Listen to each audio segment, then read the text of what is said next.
हमारे पंजाबी में कहावत है कि बताकर बारात में जाया जाता है, बगावत पर अकेले जाया जाता है। तो ये बारात तो थी नहीं जो साथ में कोई आएगा, जिन्हें बताया कोई आया। जो हमारा गांव है वो हिमालयस के फुट हिल्स में है। वहाँ पे लैंड होल्डिंग्स इतनी बड़ी नहीं है, तो ज़मीनें कम है लेकिन ज़मीर तो है। सरकार को जो सत्ता के अहंकार में अंधी हो चुकी है, उन्हें कहना चाहता हूँ कि ये जो किसान लोग हैं ना, ये इतने ऐसे लोग हैं जो अपनी छत इनकी जब टपकती है ना, ये बारिश की दुआ करते हैं।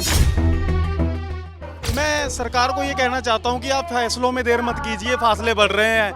आप इन लोगों के हक में फैसला दीजिए और ये अपने घरों को लौटे। नमस्कार, मैं हूं देवेंद्र। आप देख रहे हैं पंजाब केसरी टीवी चंडीगढ़। दोपहर होने को आई है। हम लगातार जो है सिंगू बॉर्डर स्टेज के आसपास घूम रहे थे और यहां पर देख रहे थे क्या कुछ जो है किसान आंदोलन चल रहा है। तो आप देख सकते हैं भीड़ काफ़ी है।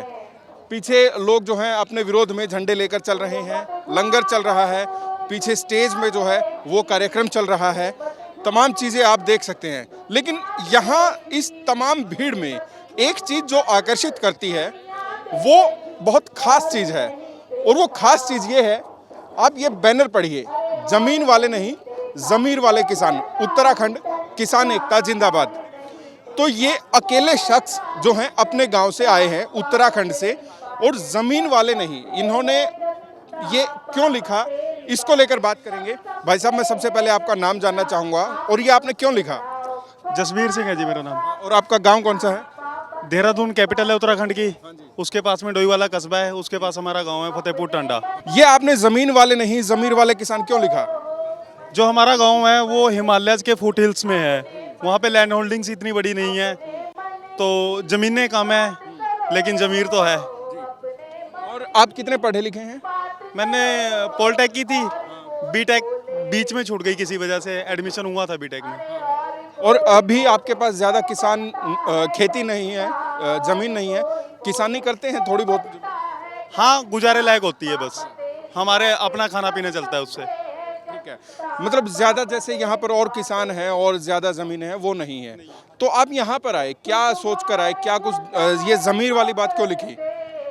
मैं ये सरकार को जो सत्ता के अहंकार में अंधी हो चुकी है, उन्हें कहना चाहता हूँ कि ये जो किसान लोग हैं ना, ये इतने ऐसे लोग हैं जो अपनी छत इनकी जब टपकती है ना, ये बारिश की दुआ करते हैं बेचारे।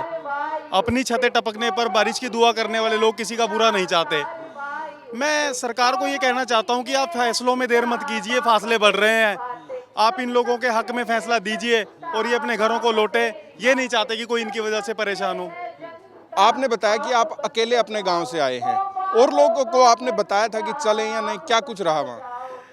हमारे पंजाबी में कहावत है कि बताकर बारात में जाया जाता है, बगावत पर अकेले जाया जाता है। तो ये बारात तो थी नहीं जो साथ में कोई आएगा, जिन्हें बताया कोई आया।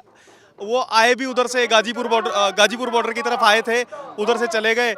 ये बगावत है, बगावत पर अकेले ही आना पड़ता है। बिल्कुल। और अभी आपको क्या लग रहा है? अभी इतने दौर की बातचीत हो चुकी है, आपका जोश देखकर, उत्साह देखकर मेरे को लग रहा है कि कहीं ना कहीं जो बिल्कुल लड़ने के मूड में है। तो अभी आगे नया साल शुरू हो गया है, लगता है आपको कामयाबी मिल पाएगी? मेरे साथ पहले भी एक दो बार बात हो चुकी है। मैं हमेशा यहाँ से यही कह के लौटा हूँ कि मेरे को इस आंदोलन की जितनी खुशी है शायद किसी को ना हो, क्योंकि पंजाब, पूरे भारतवर्ष को इस आंदोलन ने एक किया है। तो ऐसे आंदोलन 150 साल में होने चाहिए जिससे भारतवर्ष की एकता बनी रहे। मैं तो यही चाहता हूँ। बाकी फैसले तो साहेब हाथ वडियाइयाँ जिस भावे तिस दे, मालिक के हाथ में वो फैसला हक में देगा। ये हरियाणा की धरती है, यहाँ पे अधर्म का नाश हुआ है, चाहे पानीपत की 3 लड़ाई हो, चाहे महाभारत हो। अभी आप यहाँ पर अकेले खड़े हैं, लेकिन लोग आते हैं आपके पास, फोटो खिंचाते हैं, कैसा लग रहा है आपको? फोटो, ये बात थोड़ी अलग सी है।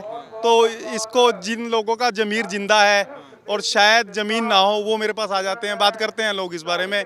मैं उन्हें यही बताता हूँ कि इस आंदोलन की मुझे खुशी है। हमें ज़रूरत थी, पंजाब को, भारत को इस चीज़ की ज़रूरत थी। हमें फिर से एक कर दिया। Action is equal to reaction होता है। अगर हम यहाँ पर दिल्ली तक पहुँचे हैं ना, पंजाब से 300 किलोमीटर, तो 700 किलोमीटर पर एक काबुल कंधार तक भी रिएक्शन गई है। उन लोगों को समझ में आया है कि अगर कभी कोई भी हम हरकत करेंगे तो भारतवर्ष में कुछ भी कर पाना इतना आसान नहीं होगा जितना लोग समझ बैठे थे। अब आप यहाँ पर कितने दिन तक रुकने वाले हैं? आगे क्या कुछ प्लानिंग है? मैं यहाँ पर चौथी बार आया हूँ। असल में कुछ घर के भी बिल हैं वो देने होते हैं तो वह आता जाता रहता हूँ। जब तक डटे हुए हैं आता जाता रहूंगा, 2-4 दिन रुक के चला जाता हूँ, चौथी बार आया हूँ अब। बिल्कुल।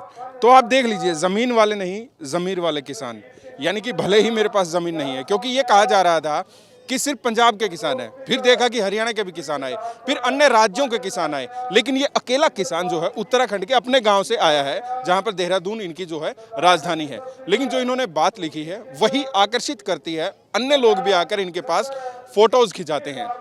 तो मैं हूं देवेंद्र, कैमरा के पीछे मेरे सहयोगी अमनदीप सिंह, सिंगू बॉर्डर, दिल्ली। नमस्कार।